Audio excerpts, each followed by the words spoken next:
Skills, perks, upgrades, abilities. Regardless of what you refer to them as, unlockable abilities have been a staple of the video game world for pretty much decades at this point. There might not be a universal name that you can attribute to it, but whether it's a power-up, a skill tree unlock, or a brand spanking new ability to add to your arsenal, you know it when you see it. C-Sim is no different, as today he's playing Disney Infinity. Remember Disney Infinity? I do. I had to pawn off one of my kidneys just to buy the toys that were required to play this game, but remarkably, I'm still in good health.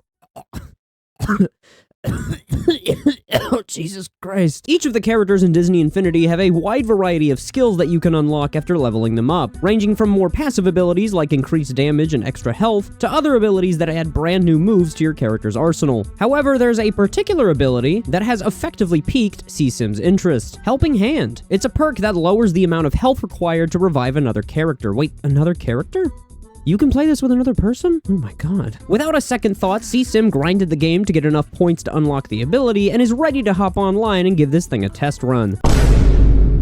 But fret not, C-Sim can still play this with his girlfriend. All he needs is a second controller and a strong enough sense of persuasiveness. Nice try, C-Sim, but you know that 2.5 inches just won't suffice. But alas, it wasn't meant to be, because C-Sim is playing the PC version of this game, meaning that split screen is simply not an option. Thankfully, he can just reset the skill tree and regain his points, but in other games, there isn't always such a rudimentary solution. This is what I'm talking about today: unlockable abilities in games that are either underutilized, overshadowed, or flat out useless, to the point where you wonder why you even spent your hard-earned perk points on them in the first place. Enjoy!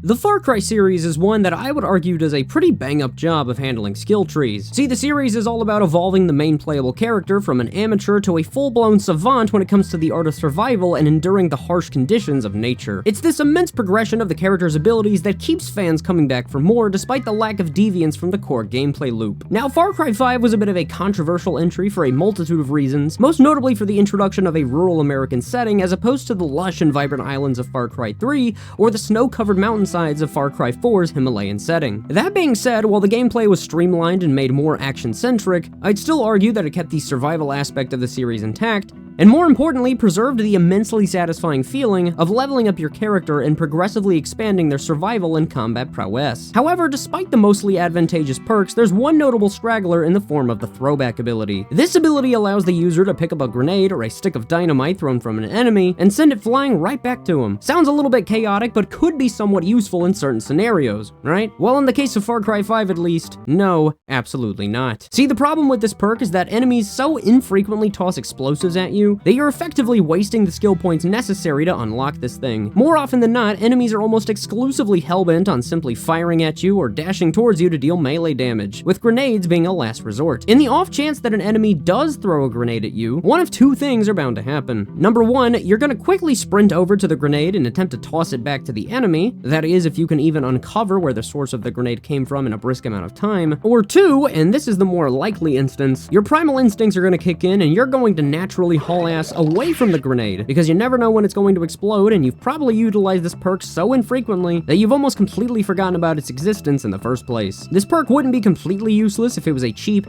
early level investment that was necessary to obtain the other, more rewarding perks, but it's actually quite the opposite, as this ability costs you a whopping 7 skill points in order to unlock it. It's such a notoriously impractical perk that the only extra information provided about it on the fan wiki reads, "Throwback is one of the perks in Far Cry 5. And that should really tell you all you need to know.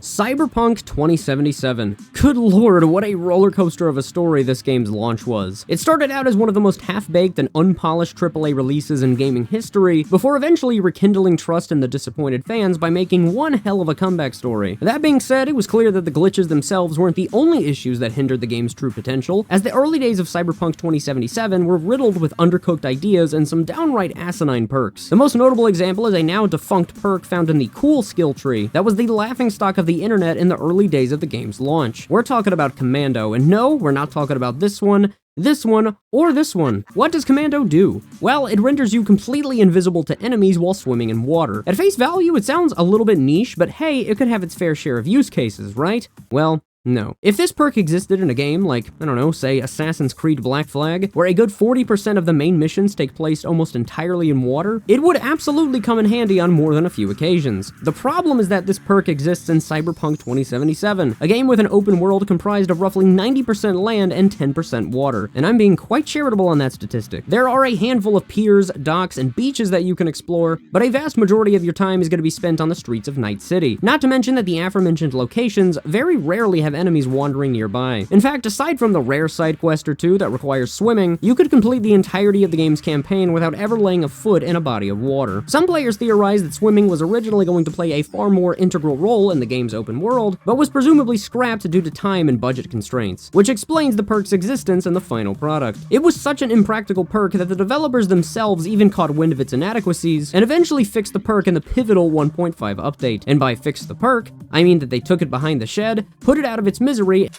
and stitched the leftover remains together to forge a new perk entirely. Looking sharp. This perk allows the user to temporarily blind the enemy after scoring a headshot with a thrown knife. It's not an amazing perk by any means, but it was at least somewhat serviceable, until it was removed in the 2.0 update. Clearly, a few disgruntled employees wanted this bloodline eradicated from existence. Let's hope none of them run for office. That being said, there is one perk that still carries the torch that Commando once flimsily held: Vanishing Act. Personally, I'd consider Vanishing Act to be the proper successor to Commando, as it contains the last remnant of the perk's existence, that of course being the icon. And in a way, it's just a far better implemented version of Commando. So much so that it's actually considered one of the best perks in the game, as it allows you to automatically activate optical camo when sliding or crouching. This makes it an essential perk for anyone prioritizing a stealth build, and considering that its icon was once attributed to one of the worst perks in the game, I'd consider that to be a monumental achievement. It's a wee bit unusual to ride the ground. Nothing like a little improvising, eh?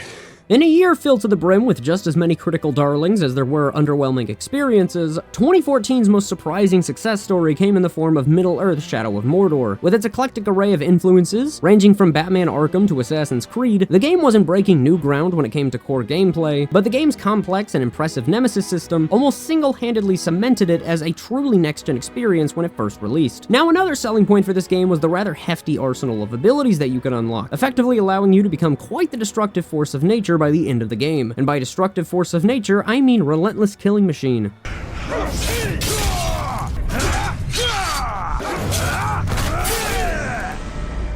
I take it the race relations are still a bit tense, huh? Of course, with the game's massive offering of abilities, you'll naturally find the odd perk or two that's lacking in the practicality department, one of which being a perk that you probably were not expecting: Graug Hunter. In the game, you might stumble across the Graug, an abnormally large and hulking creature with a penchant for devouring just about anything with a pulse. In the mission Hunting Partners, you're tasked with not only hunting a Graug, but attempting to dominate and mount one as well. It culminates in you successfully controlling the mind of a Graug, and then using it to annihilate a large congregation of orcs, which then leads to you obtaining the Graug Hunter perk. This ability allows you to sneak up behind a Graug, give its leg a shanking for good measure, and then, through a series of quicktime events, bend it to your will and mount it. It's actually a pretty good perk, all things considered, despite the notable scarcity of Graugs in the open world. So why would I consider this a useless perk? Well, in order to understand what I mean, we gotta go back to the PlayStation 3 and Xbox 360 versions of this game. See, whenever a new console emerges onto the market, there's a relatively brief period of time in which some games are released simultaneously on both current and last-gen consoles, presumably to maximize sales. In the case of 2014, it was the 7th and 8th generation of consoles. You had some decent ports like Metal Gear Solid 5, Far Cry 4, the list goes on. However, Middle-earth: Shadow of Mordor holds the egregious distinction of being one of the most laughingly pathetic last-gen ports of all time. The frame rate often sinks into the 15 to 20 frames per second territory, the graphics are abysmal, and many notable features of the game had to be stripped back in order to properly function on last-gen hardware. The Nemesis system, which was the one discernible feature that this game provided, was stripped back and simplified immensely, and certain aspects of the open world were either condensed or abandoned entirely. The most prominent example comes in the form of the Graugs, which were not only reduced in quantity, but removed almost entirely from the last-gen versions of the game. I say almost entirely because there are only 3 Graugs that appear in missions, one of which is found in the aforementioned Hunting Partners mission, the same one that grants you the Graug Hunter perk. This means that you're only going to be able to use this perk a grand total of 3 times throughout the course of the game's campaign, because presumably the limitations of the last-gen consoles meant that Graugs could not spontaneously appear in the open world. In other words, once you use this perk 3 times, if you even use it at all after the Hunting Partners mission, you're never going to use it again in the game unless you plan on replaying the game's missions. In the end, you're essentially left with an ability that takes up space and achieves little else. But hey, the developers clearly learned their lesson, because it's admittedly a bit more of an arduous undertaking to find a genuinely awful perk in Shadow of War. Now, if you'll excuse me, I'm going to be making my triumphant and foreboding entrance before mercilessly slaughtering a horde of Uruks. I think that's how you pronounce it. Lord of the Rings fans, please don't crucify me. And I think that this perk right here will do the trick quite nicely. Explode the heads of your followers and cause your enemies to flee in terror. His legs off! Can I wait for my follower cooldown to recharge?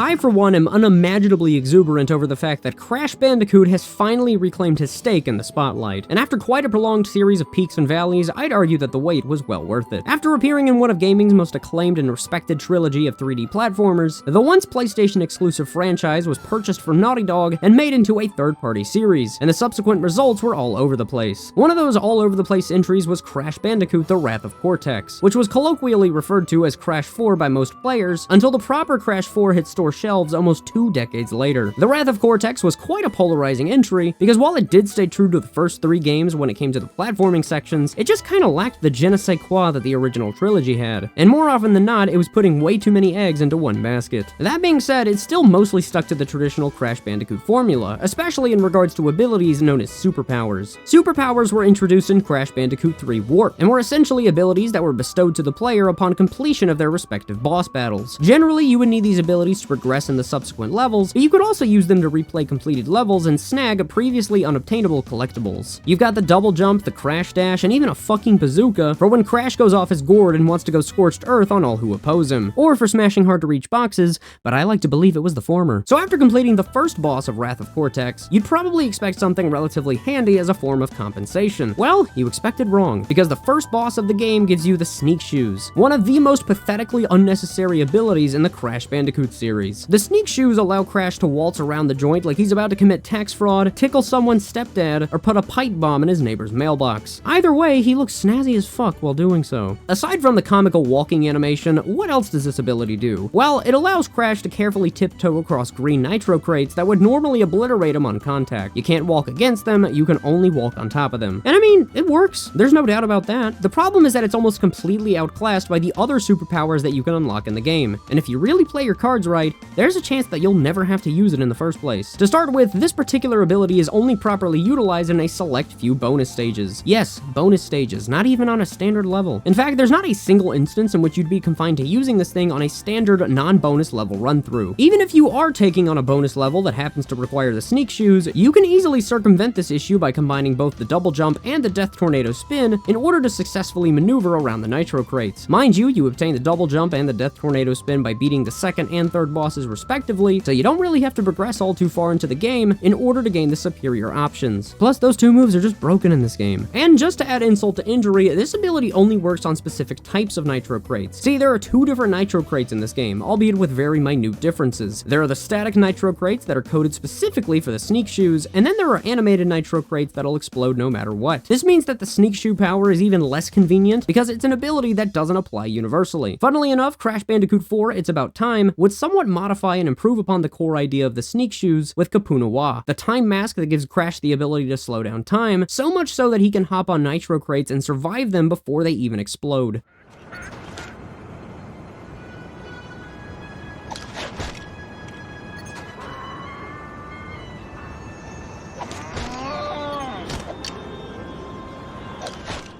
LEGO Star Wars The Skywalker Saga was a game-changing moment for Traveler's Tales. It was easily the most ambitious project that they ever worked on, because not only were they providing an experience that chronicled the events of all 9 mainline Star Wars films, but also introduced a radical shift to the traditional gameplay formula. They bestowed players with an influx of new gameplay mechanics and overhauls, while also simultaneously keeping the spirit and core gameplay loop of prior LEGO games intact. The last time I talked about a LEGO Star Wars game, I was butchering the pronunciation of a fictional swampy planet. But don't worry guys, I've expanded my vast knowledge of Star Wars and can conclusively state that my favorite planet in the franchise is Tatooine.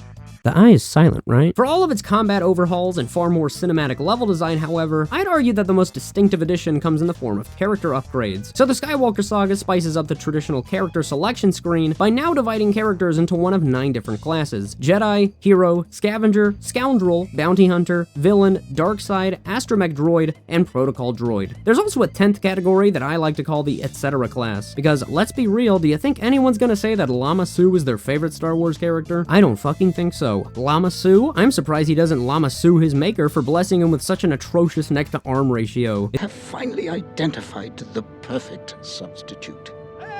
The noble Woolamander. If you're thinking about making a scarf out of it, you're gonna probably need at least 4 of those little bastards for it to work on account of your long-ass neck. But that's not gonna work either, because need I remind you that they're made out of fucking bricks. Each of the classes have their own unique suite of abilities, and as you gather more Kyber bricks, which are essentially this game's main collectible and skill point, you'll be able to expand your repertoire of skills. For the sake of this video, we're gonna be fixating on the Scavenger class. This class is comprised of characters such as the Ewoks, pre-Jedi era Rey, or even the Tusken Raiders. If you like making one distinctive war cry that can be interpreted in a myriad of ways, watch. See? Happy. Oh, enraged. They can even say one-word phrases too. Wilson, I really hope you meant to say Tigger. This class specializes in forging 3 different gadgets that can aid you in exploring the galaxy: the Ned Launcher, the Glider, and the Breaker Blaster. It's a fairly unique class that allows you to cheese some of the hard-to-reach Kyber bricks, as you can use the trio of gadgets whenever you want. So while this class can be extremely resourceful and versatile, there's naturally always a catch to such immense power. The catch in question? A perk that should never take precedence over any other ability in the game unless you have a penchant for recklessly wasting Kyber bricks: Crafty. What is the Crafty ability? Well, it's rather simple, as you're able to apply an assortment of paint jobs to your scavenger tools, providing you with a colorful assortment of designs. And that's about it. There are no additional properties imbued in the tools, no stat changes, nothing. Unless you're close to 100% completion, and you have quite literally nothing else to spend your hard-earned studs and Kyber bricks on, you're better off leaving this ability on the wayside and moving on with your day. However, it doesn't quite end there, because in the Skywalker Saga, every single class ability can be upgraded a grand total of 3 times to maximize the benefits that they provide, and the Crafty upgrade is no exception, as it allows you to get even more paint jobs for your gadgets. Each upgrade requires more Kyber bricks and more studs, meaning that if you want more than just 1 additional color for your scavenger tools, you're looking at an initial investment of 10,000 studs and 4 Kyber bricks for level 1, followed by a subsequent investment of 25,000 studs and 8 Kyber bricks, which then culminates in the final tier of the purchase, a whopping 50,000 studs and 12 Kyber bricks. In total, you're looking at a completely irrelevant and insignificant cosmetic upgrade that'll cost you 24 Kyber bricks and 85,000 studs, which, granted, isn't much for someone who has accrued the stud multiplier bonuses, but for a first-time player who doesn't yet have the stud multipliers, that is quite the expensive and lengthy undertaking. So why would you want to invest in this upgrade if the other abilities in the Scavenger class are far more practical despite being just as costly? Mind you, the other Scavenger upgrades significantly improve the practicality of the already existing tools, so it's not like the other abilities are useless either. Is this what custom characters were sacrificed for? I surely hope not, but if that were the case, I'd imagine that you'd have more disgruntled LEGO game fans storming the studios of Traveler's Tales than Star Wars fans whenever I mispronounce a fictional planet. Watch this. Dagobah.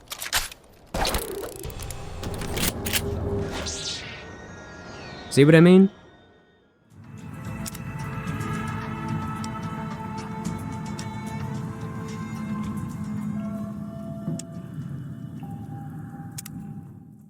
Alright, so for the final entry on this list, we're looking at an entry from a franchise packed to the brim with trivial perks: Fallout New Vegas. Good lord, where do I begin when it comes to the Fallout series? For a series of games in which perks are essential to the core experience of upgrading and planning out builds for your character, Fallout has so many futile and pitifully unnecessary perks that it's almost farcical. Fallout 4, for example, has Vans, which is essentially Fallout's adaptation of the clairvoyance spell from Skyrim, which is equally as impractical. It places a green trail in front of the player whenever they open up vats, stats, and is made to aid the player in getting to their desired location. While it does admittedly have some situational use cases, they're very few and far between, and even then there are more than a few instances in which this thing will just lead to you running around in a circle instead of providing guidance. Then in Fallout 3, there's the Deep Sleep perk, which grants the player a 10% increase in XP for 8 hours whenever they sleep in a bed. This wouldn't be completely useless if it wasn't for the fact that you already gain a 10% increase in XP from sleeping in an owned bed for a certain amount of time, and gaining the well-rested status effect. On top of this, you can just unlock the Swift Learner perk, which bestows you with a permanent 10% XP boost without the prerequisite of sleeping. However, the king of worthless perks in the Fallout series can be found in what many people regard as the apex of the series,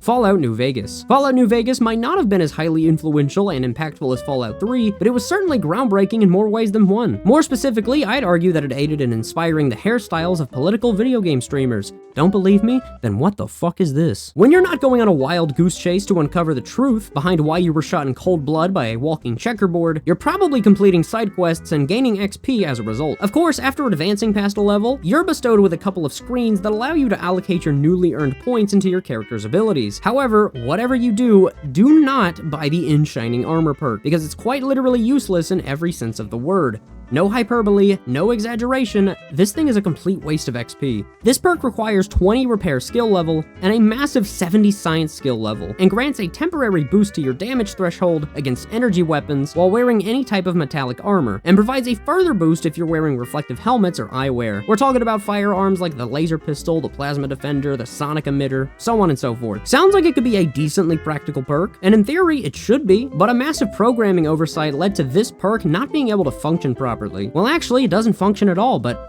hey, you could say the same thing about a lot of Bethesda games at launch, couldn't you? See, whenever the perk attempts to detect what kind of enemy weapon is being used against the player, it's specifically waiting for the energy parameter, meaning that once an energy weapon damages the player, the perk will then be triggered. The problem is that Fallout New Vegas' code does not associate the energy parameter with energy weapons, but instead the energy weapons parameter. Because the perk is seeking what is essentially a non-existent parameter, it will never properly function whenever you're damaged by an energy weapon. And if you're wondering, no, this was never patched or tweaked by Bethesda at any point after the game's release, meaning that, to this very day, the final build of Fallout New Vegas still houses a perk that is quite literally unusable. If you want to use this perk, there are unofficial builds of the game and mods that properly integrate it into the game, but even then it's more situational than you'd expect, because enemies with energy weapons are very scarcely found in the open world, and metal armor is some of the heaviest armor in the game, hampering your running speed and taking up a fairly hefty amount of weight in your inventory. I would assume that this was due to Fallout New Vegas' notoriously rushed development cycle, which lasted only a mere 18 months. To put that into perspective, Fallout 76 was made in roughly 4 to 5 years, and that game was an absolute fucking dumpster fire at launch. Yet it was also made using a previous entry's assets, so naturally there were going to be some notable cracks in New Vegas' foundation. Despite that, however, New Vegas is doing better than ever, and given the influx of new players due to the popularity of the show, I'd say that right now is the perfect opportunity to give the Fallout series a shot. But please